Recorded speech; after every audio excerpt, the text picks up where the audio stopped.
My name is Mackenzie Templeton. I'm the Development Director at Bridge, and I'm excited to welcome you all here today.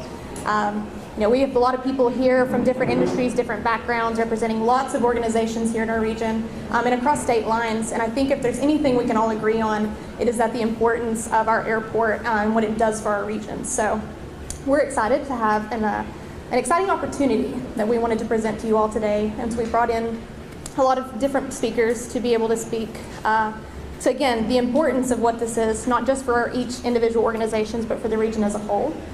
So I want to get straight into that. First, I want to introduce someone who absolutely experiences firsthand every day the importance of our airport and the growth. And that is going to be Miss Ali Evangelista, who is our,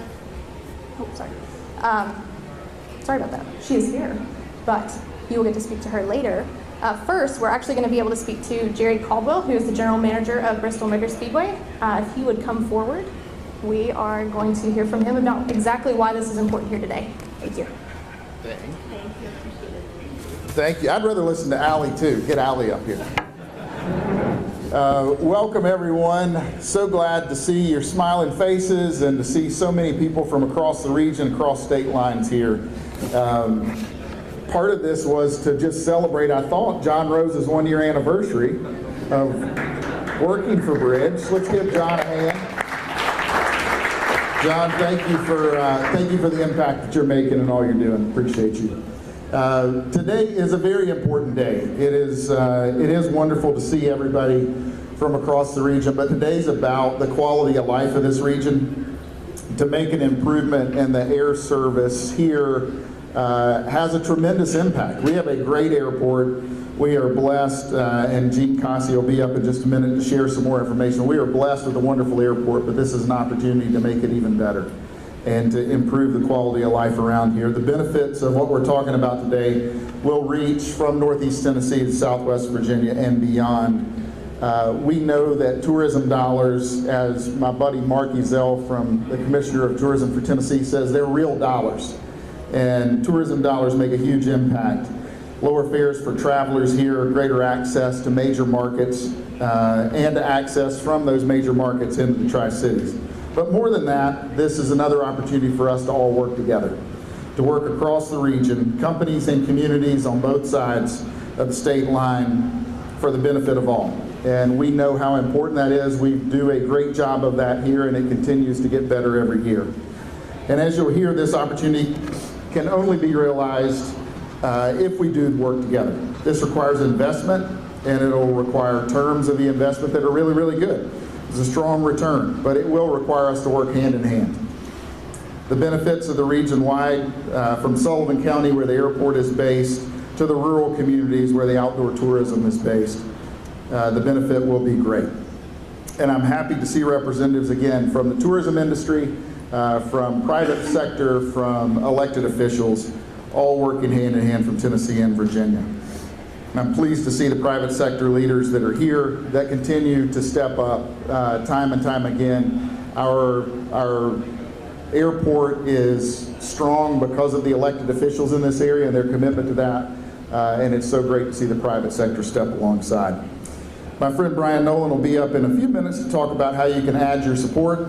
But first, to talk in more detail about what this means to the airport, I'd like to invite up Gene Cossey, CEO of Tri-Cities Airport. Gene? Thank you, Jerry. Well, good afternoon, everybody, and thank you for coming out. I really appreciate it, and I know that the team from Bridge and my team all really appreciate y'all showing up and being here. I think to go to the importance of this, I want to go back to, I just realized earlier talking to folks, in February it'll be 6 years that I've been here. And one of the things when I first got here 6 years ago that I realized right away, and I love about this region, is it has a very strong underlying culture of what I'd call rugged individualism. We do things, we do it on our own, and you know, we're going to make it happen one way or the other, whether or not anybody else is on board or not. And I see that all the time with people developing new things and just all the efforts that go into all the development and all the improvement we have around here. One of the challenges, though, at the airport is with that rugged individualism was kind of there in the airport too, and previously, they never came out and asked for help. And unfortunately, there's a lot of things that we can't do as the airport. There's a lot of laws and rules and regulations that don't allow us to do things around air service development. They don't allow us to negotiate directly with airlines. They don't allow us to offer incentives. They don't allow us to do anything that could be perceived as giving favoritism to one airline over the other. Now the thing is a outside party or a group of outside parties absolutely can. Well, Christy Halsey's in the group here. She and I, when I first got here, sat down and said, how can we start getting people on board with this? And so we started going out in the community and talking to all of you about how we can partner together, how we can build up a coalition of the regional members of our area that can make change happen, change that any one group couldn't make by themselves or that the airport couldn't do, even if we had the means to do it because it was illegal. So we just started this constant going out, talking to you all, listening to you, hearing what you need, but then again, telling you where we are. And a few months ago, John Rose came to me and said that he and the Bridge were willing to step up and be that third party that could coordinate these efforts for us and do the things that legally the airport can't do. So we were very excited when that happened. We were very grateful for what John and his group and his leadership are stepping forward and willing to do for us to make this happen. Because again, no matter how important it is to be able to be in that place where you can stand up and take care of yourself no matter what, there are times when we need to come together and we need to make things happen as a group, as a whole, as a regional unit. And I think John and his folks are able to do that for us, and I think that they're going to be able to make us take that next step forward. So it's very important that we build that relationship and build that partnership, not just with each and every one of you and everybody you represent, but also with John and his group and how we can all come together under that umbrella to make things change. Now the great news about that is around the same time John volunteered to do that, we had interest from an airline that said, if you can put together folks and you can build up some incentives for us, we'll come. And so that's what we're going to talk about today.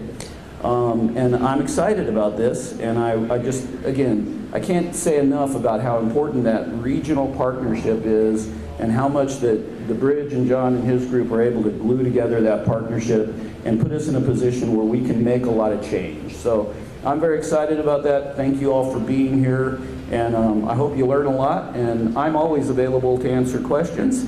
So once this is over, I think we'll all be hanging out. Come talk to me.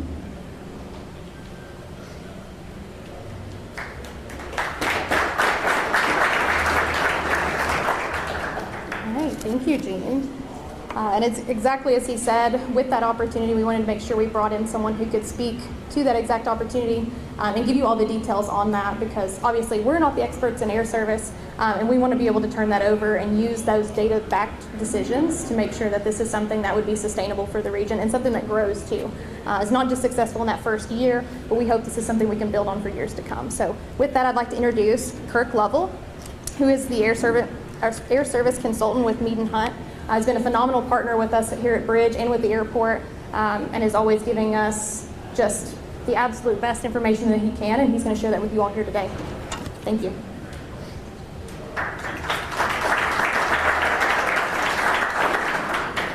Good afternoon, everybody. I have a habit of walking away from the podium, so if I do and you cannot hear me, raise your hand or shake or tell me to get back over here. Again, my name is Kirk Lovell. I am with Mead & Hunt. I do want to, before I start on this, this is really about explaining how the airline industry has changed and why it's more important than ever that communities come together to grow air service. The airline industry is a business with a mobile asset. They go after opportunities where they can generate the most money. And when you have all opportunities looking the same, the things that set you apart is what's called an MRG, minimum revenue guarantee, or money from the community. This is a long-term process that takes everyone coming together. But I do want to show industry trends to show why things have changed in the industry and how the airlines have gotten smarter, and why the need for government, public sector, and the airport to all work together. To move things forward, everyone needs to work together. Without it, the team isn't strong and you're not going to win. You're not going to get the air service you need to grow the community from a tourism side, economic development side, quality of life, etc. So real quick, Mead and Hunt, we are a 1,300 person firm. 50% of our business is in aviation, but we're in a very niche part of the company. We focus on air service development. We look at the economics of aircraft, of markets, and develop business cases and strategies for growing air service. We work with small communities, large communities, government, DMOs, etc. So this is just the air service team, the blue dots where we're located, and some of our clients listed. So now to the exciting, fun part. This is the part where you'll probably go, why are we talking about this? But again, it's to understand the industry and what's going on. And anyone who understands in business and likes to watch and read the Financial Times and understand what's going on and why did they make that decision and not this decision, this is what we're going to kind of get into at a really high level. There's a whole bunch of pretty lines on here. I do want you to pay attention to the seats. Back in the 90s, the disparity between the blue line and the green line, your supply and your demand. Airlines used to fly a lot of empty seats. Remember when everyone had the middle row empty and you felt like this is great? Well, every middle seat empty is lost revenue to the airline. They couldn't afford to keep doing that. And I'll show you why, because they weren't making money when that seat was empty. You'll notice through different things, mergers, acquisitions, bankruptcies, capacity around the Great Recession was pulled out. You can see the green line dips. Airlines got smart and they realized, okay, when we go buy airline X, we don't need to keep all their capacity. We can go park it. There's this thing called Economics 101, supply and demand. You reduce the supply, demand increases, you can raise your prices. That's what the airlines did. They realized, oh, if we do this, we can make money. And they keep doing that. COVID gave them a better excuse to even reduce more supply as demand started to take off when people started working from home, doing bleisure, I think that's what we're still calling it, and other things. So the airline industry keeps getting more and more aggressive. So let me advance here. Why were they doing that? Managing supply and demand to drive load factors? It's to make money. In the 90s, early 2000s, they weren't very good at making money. They had all that excess supply. Then they realized we don't want the middle seat. We don't want two guys to have a middle seat. We want three broad-shouldered guys sitting side by side so they're really cozy and comfortable. They started realizing that, they started making money. The airlines now realize that we need to get back to this model. COVID wiped them out for a little bit. Now they're quickly rebounding to where they were. Now the profitability isn't equal amongst all the airlines. But again, that's a different topic. And I haven't moved away from the podium yet. All right, so this is just looking at the industry. The industry is resilient. Demand's always going to come back. No matter what you have, industry keeps coming back. People want to travel. They want to travel by air. And that's what we're seeing here. We're seeing the airlines preparing for growth, continued growth. Seat capacity is at 9% going into 2025. So they're expecting demand to keep growing. They're expecting planes to get fuller. There's a big difference, though. The number of departures remains down. How can seats go up? Departures go down? Different size aircraft. Things are changing.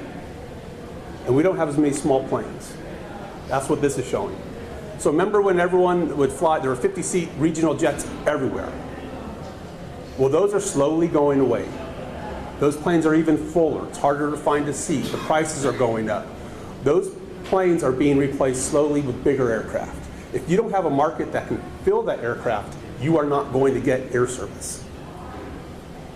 So you're looking at this, you can see in this bright green, average size of the airplanes are now 150 to 200 seats. Those are big planes. Big planes require more passengers. And you think, oh, only 150 people. But 150 people every single day of the year, and if you want 2-3 flights a day, now you're getting a really large number. And I always love the thing when people say, I know somebody that goes to California, they go to LA, well, how often? A couple times a year? Okay, well, how about the other 365 days? So again, it takes the community to build a strategy to support this. But this is a challenge. Okay, here's a bigger challenge. Our competition. We have local competition, but when the airlines look at the US, they're looking at all of these dots. Where can I put my asset to make the most money? So where can I put my airplane to make the most money? The blue dots are the airlines that have recovered in capacity compared to 2019. The red dots are the airports that have not. The blue dots want more air service. They want to continue growing. The red dots have airport directors stressed out, fear of losing their jobs, communities really aggravated with everybody because they can't get from A to B. So those communities have gotten very, very aggressive on how do I get air service. Minimum revenue guarantees is what people are coming together and starting to realize they need to do. There's communities that are way ahead of us. There's communities that are so far behind us, but this is the opportunity for us. So we need to keep this momentum going forward. But again, the blue dots are doing the same thing. Now I get air service. I've proven the case that the demand is in my market. How do I keep growing that demand? And how do I get those aircrafts before those red dots do or the other blue dots do? Minimum revenue guarantees. So looking at carriers, who do you focus on when you I'm sorry, the graphs are going to get more and more detailed. But who do you focus on the strategy when you're trying to grow air service? Okay, you can see a seat capacity up on the top. The big four are American, Delta, United, Southwest. Big four just because in terms of overall size, aircraft, number of seats. Their aircraft are getting larger and larger. They're cramming more seats on the aircraft. However, their number of departures have reduced. So flying bigger planes, less frequencies. There's a lot of economics around that in terms of if you do this, put more planes, more people on a plane, you actually need less pilots, which reduces your cost, and you get more unit per revenue on your seats in a bigger plane. But it's hard to focus on them. While they have the most aircraft, if they're not increasing departures and also they're getting rid of 50-seat RJs, they're a hard target. But they're also now all going after minimum revenue guarantees. Some of the airlines say we don't take MRGs. They take another form. Some will take $1 million in marketing funds. Others will take, will you pay for all of my startup costs, which could be millions of dollars. Startup costs, infrastructure at the airport, the actual planning of routes, so that the labor cost or management cost. But ultimately, it all falls into the MRG bucket. All things the airport cannot pay for and cannot do under the revenue use guidelines. So when you look at this list, you want to go for the folks who are actually adding departures, who are adding frequencies. But you have to be very, very careful on who you're going after. Some of them only fly 200+ seat aircraft. Way too big. We would like to get there, but there's too much risk in that. So we want to find someone who's more in that 150-ish range. For this type of market, that's the way to start. So we can get scale and get multiple markets. So again, these are the things that we look at. But we also have to understand what the community wants. Right now, the carriers that are growing rapidly are growing leisure. And as a business person, to support something like this, why for your business do you want leisure? Well, there's a lot of reasons. The first off the top of my head is quality of life. However, indirectly, when you start getting leisure passengers off of your legacy carriers, airlines have a yield management system on how fares are put out there. So you go look at a fare right now and tomorrow you look and it's gone up 30%. That's because X number of seats have sold. If you take those leisure passengers off and stick them on another plane, yield management actually starts going down and your airfares start decreasing for your benefit. And now you can actually find a seat on the legacy carrier. So indirectly, it starts to impact the business. When a disruptor comes in, these folks with all the green dots, that causes another thing, causes market stimulation. Market starts growing. The legacy starts seeing that and see, well, there is an opportunity in the tri-region. So we're going to add capacity. Now you start getting growth. So you need a disruptor to come in and change the whole industry and change this market. Okay, so airlines got really aggressive for asking for MRGs during COVID and now after COVID. Airlines in desperation move, trying to save themselves during COVID, parked all their planes, basically let majority of their pilots go. After the COVID started coming back, demand, revenge travel came back. They didn't have pilots anymore. Now pilots realize how much even more important they are, and they've started bargaining for more dollars. Well, if you want us to come fly, you're going to have to pay us more. We are the NBA All-Stars. So what's happened across the board is costs are going through the roof. And I'm sure anyone in here, your costs are going up also. But these costs aren't going away. And how do you absorb these costs? Same way Starbucks does. You raise the price of a cup of coffee. They're raising the prices of their fares to offset this. So our fares are going to keep going up until we have a disruptor to come in. Just to give you an order of magnitude, these are some of the labor agreements that have recently been voted on and accepted and are now in place. They're driving those pilot and crew costs up. These are just a couple of year contracts. Frontier is getting ready to go out and renegotiate. It's also causing the flight attendant crews and all the other labor groups to come out and ask for more money as well. Not our problem, it is our problem because it drives the fare price up. So this isn't going away either. So this is going to keep having an impact on that. Airlines are still bullish. And this is going to be really hard to read. This is just showing airlines have aircraft orders. Now, if we can get the the manufacturers to solve the supply chain issues, the labor issues, and actually deliver aircraft, they'll start putting those aircraft into the system, which right now is delaying some airlines from their growth. And the delays are actually causing those airlines in Q1 of 2025 to actually contract. Also, some of the airlines, there's Spirit on here, who's filed for bankruptcy. They've deferred a whole bunch of aircraft orders. So again, go through this. You can see the growth in 2025, 381 aircraft. That's not a net gain. Airlines are also retiring aircraft. Getting the delta between those two numbers is hard because airlines will retire aircraft and then pull them back out of the system and start flying them again. So again, it's hard, but that's how many planes are in order set to be delivered, assuming that manufacturers can get the supply chains going and their assembly lines going. All right, so boil this down to try. I told you in the beginning, airlines are managing supply, demand to drive load factors. We're following the same suit. Our load factors are a little bit lower. However, that's because we connect into majority of hubs. And hub-centric airports tend to have a little bit lower load factor. But we are going in the same direction. We are utilizing our assets. You can see again, back in the day when we were flying empty planes, not anymore. Everyone gets on a plane now, it's full. The plane I flew on last night was 100% full. Okay, so this is looking at, so what's the history of this area? And why was Tri in this region left out in the cold back in 2017, 2019?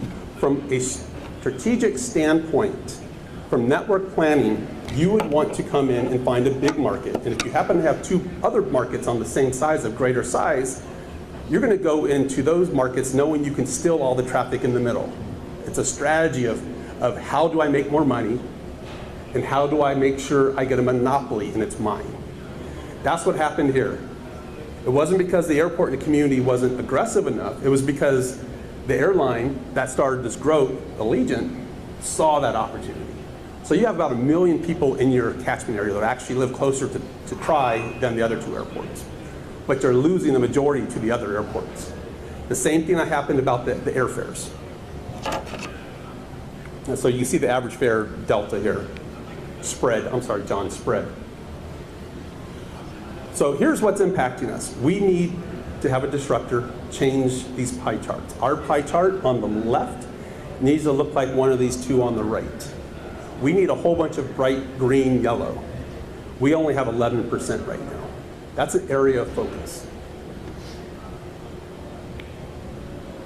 Okay, so this gets complicated. For the business folks, this is where, when you start to remove those leisure people from the legacy carriers, it starts to drive traffic other places and drive fares down. Most people think of Orlando as Mickey. There's a lot of business and a lot of strong business in the Orlando market.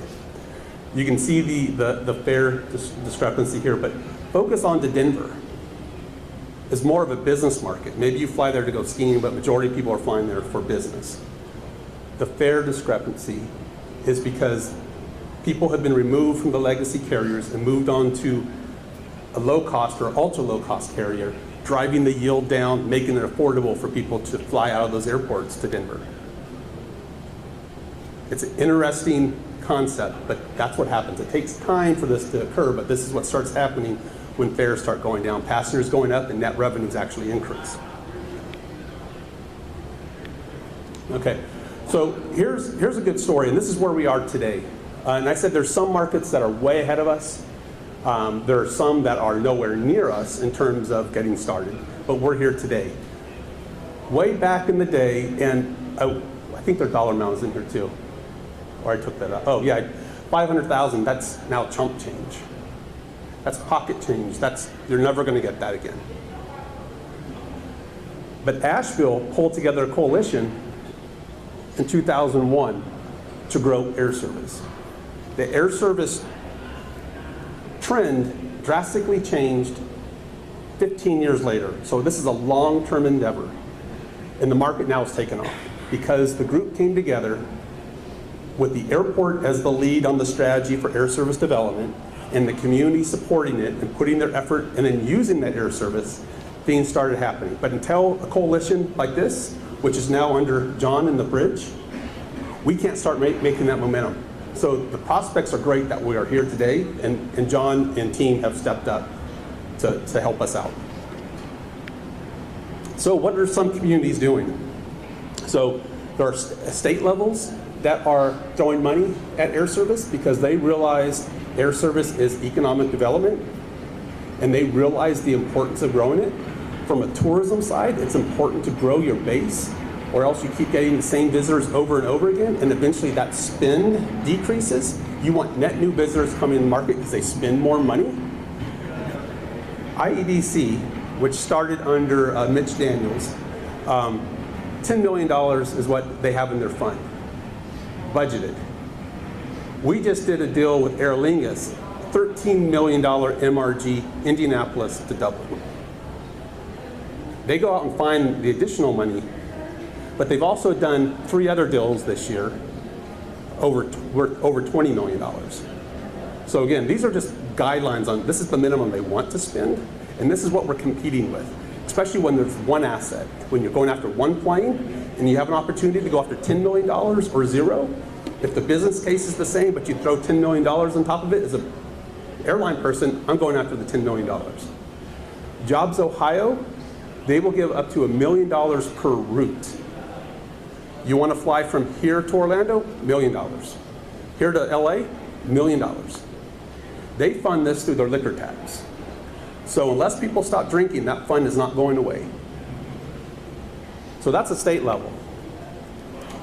Here's some communities that have used ARPA money. They've used other funds. They've used accommodations. They've used all types of funds. I mean, heck, if John had $3 million and he wanted to write a check right now, you're not going to do that, are you? We could use his money and give it to an airline. But these communities are getting aggressive and very inventive on how to find money. But you can see Charleston, West Virginia with Breeze. You can see Cheyenne with SkyWest, which is actually a subsidiary of for flying for United. And you can see what other communities have done. There's a long list of this. And there's other states right now that have legislation that is going up for approval to start funding air service as well. So why? Airlines no longer are waiting years for markets to become profitable. They want airlines to be profitable from day one. You're not going to find markets that are profitable from day one. There's a huge cost to starting air service, enormous.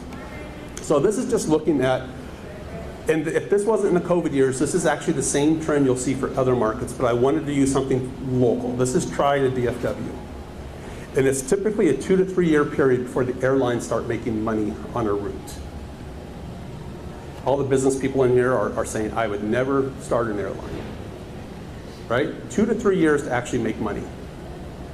Airlines can't afford to do that, nor do they have to do that anymore. They're looking for someone to offset that loss for 2 to 3 years until they start making money. Why can they do that? because their planes can move wherever they want. And if something doesn't go well, they just move the plane. Nobody can, you guys can't move your assets that easily. They can. So again, several years until it starts breaking even. So this RASM, which is revenue per available seat mile, it's a metric that we use for calculating cost. And sorry, this is the PRASM down here is the same as RASM, it's just passengers per revenue per available seat mile. But we hit in 2022 and 2023, that is now the network average. So we finally hit that level of where we're making money. Now, just to go a little side note here, now we hear the frustration is why do they go from 2 times in the summer to 1 time in the winter? Well, because of demand. They know when the market will make the most money and when they can add capacity and drive their revenues. Demand is not strong in the winter months, so they move that asset down to Florida and don't serve us. When our demand picks up, they move the plane back. So anyway, just to answer that question, because I know someone in here is going to ask about why does DFW go from 1 to 2. All right, so this gets really complicated. This is starting to break out what a minimum revenue guarantee is. Just some of the things that are in an agreement. You can try to negotiate as much as you want in this agreement. Some airlines will throw a variable in there on fuel cost. If fuel cost goes up, you pay the difference. And that can be a huge portion of the MRG if the fuel prices spike. Typically, agreement is about 2 years long. The airlines typically don't market it besides how they already market everything. So the marketers in here, you know that's not enough. Anything that you get is going to have to be marketed at a local level. You'll need someone like Neta or someone like that to market the heck out of this. Because you need to protect that investment and realize when this market is successful, and we're not going to go after any market that's not on paper going to be successful. We're not going to say, let's go after Paducah, Kentucky. That won't be successful. We're going to go after somewhere that the numbers make sense and we can see ourselves growing, as McKinsey was saying. We want long-term sustainability. So after 2 years, for marketing support. So we need that marketing support at a local level. So just give you an idea of a flight segment cost. A segment would be flying from here to Dallas. It's a lot more than that. But one segment for an airline, including the margin, and the MRG is going to say, they're going to say they want $10,000. So for a round trip, it's $20,000. Give you order of magnitude, flying to Europe, it's several hundreds of thousands of dollars per segment. So the airlines want some risk mitigation on that. They calculate based on the revenue generated, the ticket fee, the ancillary product, so whether that's baggage, drinks on the plane, anything along those lines. And just to clarify, all airlines charge ancillary fees. Some have great marketing gimmicks on what they do and spin it. All airlines generate revenue from ancillary fees, just to point that out. Accounting, not typically, the way it works is every month the airline will calculate its cost to operate. They're hoping it's within the $10,000 that they said. If it's in that, then they look at the revenue they generated, the passenger ticket revenue. And then every month they true up and say, Bridge, you owe us X. And you write X of a check to make that airline whole. And you do that for up to a 2-year period. I'll get to the chart over here on the right in a second. If there's an overage, we actually make money on a flight. We don't get the money. The airline keeps that money. You're going to realize that these agreements are to the benefit of the airline. There's so much in there to the benefit of the airline. We try to push things that benefit us, and we get very little in there. But again, there's all types of things we'll do, but we do not get that money. Again, this is an investment in long-term growth for the marketplace. This is actually based on the economic impact of air service. These are little dollars. Some miscellaneous things, there are sometimes out clauses. So if you look at the numbers and go, we just don't want to do this anymore, there is a fee with the out clause. Because the way airlines work is they have to, they have, for labor, for pilots and crews, they have to bid that out several months in advance. Once that is bid out, the airline has to pay those people, part of the labor agreements. They also buy fuel going out. So if we come in and we say, we don't want service anymore, we want you to stop now, The airline still has all those costs. They want to be made whole on that. So there is an out clause. So there's a whole bunch of things that go in here. One thing you don't want to see from your standpoint is you don't want to see the monthly numbers. You'll see those and you'll be terrified and you will run away because of how big the payouts are in the beginning. And that's what this chart is showing here on the left. The blue is the segment cost based on the number of segments during a month. And this one is just based on year-round, less than daily service. And you see the revenue generation, which is the green. As the market matures, based on pricing, the strong marketing that NETA will do, all the community using the air service that's available, not going to another airport, but using the service that's here, you start to get gains. You start to fill the plane up, yield management system kicks in, their fares and revenue start going up. Then you buy a drink for everyone on board, you bring 3-4 extra bags, you do all that kind of stuff to drive revenue. Over time, you start to see the spread shrink of loss. But you'll notice in 2 years, we're only made money 1 month. However, the difference shrinks and shrinks and shrinks. There are certain times of the year that are never going to be good. September, January, typically terrible months. If we can go and, hey, we'd love for you to fly here 10 months of the year, that would be great, but airlines don't want to do that. They don't have anywhere to put the plane for the month. So again, you see this is the improvement. This is what you have to deal with in terms of paying out. Is there a risk? Yes, there is risk. There's risk that it does not do well. There's risk that there could be another recession. There's a risk there could be something that could cause demand to tank and we're still stuck unless you want to do the out clause. But again, there is a ton of risk with this, but this is what communities that are growing are finding money to do. Now, the dollar amounts range all over the place. No, the $500,000 of the world, that doesn't exist. Before COVID, you could get into a market, you can get into an airline with $1 million. You saw Jobs Ohio does $1 million per route. When an airline comes in, they're doing multiple routes. Basically, they're getting millions of dollars of MRG support. Now we're looking at the numbers of 2 million. That doesn't include the marketing support. So it's a huge investment, but again, for the community to grow, to benefit the business community, drive fares down, economic development, tourism, this is the type of investment you need. Similar to when you make an investment to have a business relocate in the region. You give tax abatements, you give other types of credits. The airlines realize they should be asking for this too, and they're getting it. So again, by having the bridge available to start taking those funds, this is a huge game changer to actually to help realize Tri-Cities, the airports and Gene's vision and the strategy that they set forward. So again, thank you very much. Hopefully everyone got all of that. You don't have many questions, but if you do, I will be around all night long, happy to answer questions. Thank you. Mackenzie.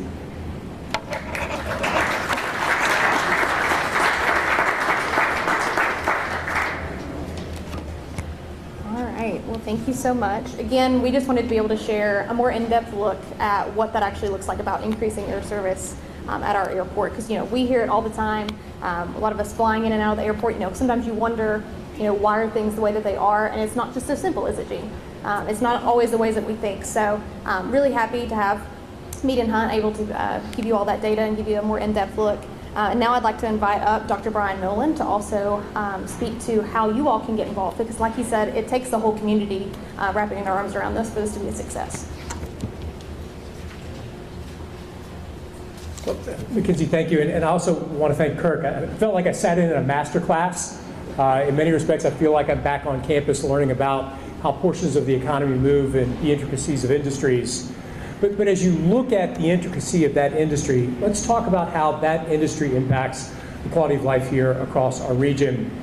The ability to grow the infrastructure at the airport, the ability to bring more people to our region, and to make more opportunities available to the people of this region helps every single person in this room.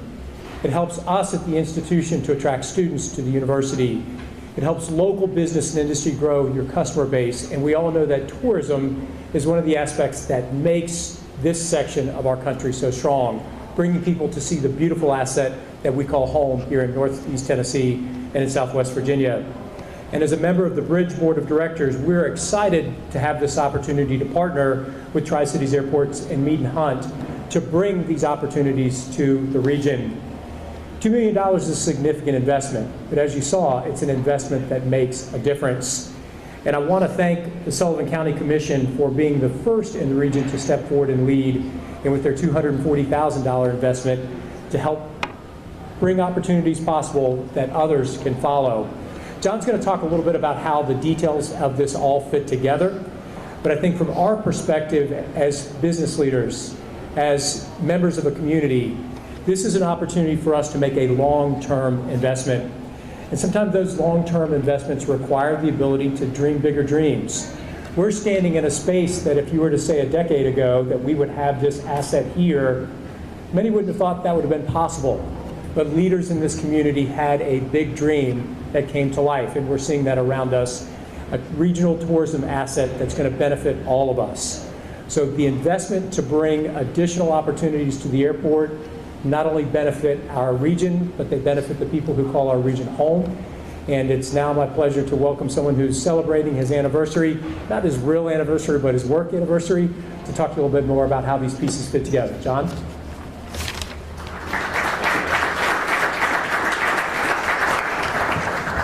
I didn't know they were going to bring that up, but leave it to friends. They'll always do that. I'll put my glasses on when I have to read here in a minute, but we are truly honored that you joined us here today. And give you a few more details.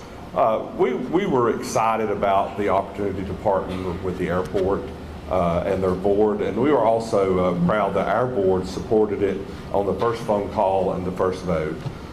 And so we do have a few board members here today. We have Richard Venable, Mayor Venable, Mayor Montgomery, and then of course Jerry Caldwell and Dr. Nolan. I don't think I've missed any other ones. But we also want to emphasize that already as we stand here today, the Sullivan County Commission has committed $240,000 to this effort over 2 years. And we are very appreciative of Mayor Venable, Mark Ireson, and Zane Vanover, and a list. There's about a dozen commissioners co-sponsored this, but it passed the Sullivan County Commission with a 22-0 vote, and that says a lot about Sullivan County and how they want to support regional tourism, regional support in our airport. So thank you, Mayor Venable and the Sullivan County Commission for getting this started off with a $240,000 contribution to this effort. We also want to say we're not allowed under contractual and non-disclosure agreements to say the exact city or the exact airline because there's a lot of competition when you come to bring a new airline to a region. What we can say is when I found out the cities, and I emphasize cities, you know, when we first talked to Mead Hunt, we were told to expect a $3 to $5 million ask and we would get a major destination. And the first offer that we got was the one that Kirk has shared with you today. It's a $2 million ask over 2 years, and we get 2 major destinations. And why that is important is that those major destinations can fill those planes up with tourists coming back to the Tri-Cities, Northeast Tennessee, Southwest Virginia. And you may ask, what's the importance of having tourists here? I got it hot off the press this morning at about 9:30. I asked one of our tourism professionals, what does it mean when a passenger or someone visits this area and spends the night? For every time someone spends the night here, it is a $150 impact per person every night that they stay. And also, Netta, is Alicia here? Alicia Phelps? Hi, Alicia. Wonderful to work with. She's provided some data that tourism dollars, just not air service, but all tourism dollars, has a benefit to every person in the region. It saves around $400 a year in taxes because of the impact that tourism has in the region. So we're excited that we have the opportunity at a lower cost than expected, that we already have a partner on board, and we're also excited that so many of you came here today. I turned to a couple people and I was like, we are just absolutely humbled to have so many community and business leaders here. We had a few, when you reserved your space for this event, we gave the opportunity for you to ask some question, to give us a question to ask. Most of them were answered today, but I would like to ask two of them that didn't get answered, and the first one will be for Kirk. Kirk, what would be a typical timeline based on who we're working with now? If we raise successfully the $2 million, what would be a typical timeline, or a hypothetical would be a better way to say that? Well, he said typical timeline. Yeah. A typical timeline can be years. I have one client that took over a decade, but we have an opportunity now. We could see something within 6 months, or a shorter time frame than that. There's a right time to start their service for certain types of markets, and that timeline hits the sweet spot of starting those markets. If we miss this opportunity, it could be 10 more years. Thank you very much. And the other two questions that didn't get answers because I'm the one that posted them and wrote them down. So I wanted to make sure that I didn't forget to give a little more information. And one of those is what's needed to move the project forward. We need an opportunity to come and present to your boards, to your decision makers, the opportunity and what that means, and how individual companies, individuals, communities, municipalities can support this financially, so we can see additional air service at the airport. And then how to get involved. You can go to our website, info@bridgeregional.com. My entire team, myself, Mackenzie Templeton, Scott Robertson, Liz Bennett, and Rebecca Davis will be here, along with Kurt Lovell and Gene Cossey, to answer questions for as long as we need to be here. We've even ordered some food in later. That way, if you get hungry waiting in line to get your question answered, there'll be some things served. And so that is how you can get involved, and we are happy to come and meet one-on-one. We even have people that planned on attending here today that, due to some power outages and stuff, they couldn't come, and they're like, when can you come and present? So we are happy to do that, and would appreciate the opportunity to have some of your time to do that. Immediately after this, myself, Kurt, and others of our team will be available for the media, just to my left around the corner. And then in about 30 minutes, 25 to 30 minutes, there'll be some food served. There is coffee, there is water here to our right. And I want to say again, Merry Christmas. Thank you, Allie, for hosting us. We do appreciate what we have been able to be able to present here today. And thank you for your time and energy in participating in this event. Have a great day.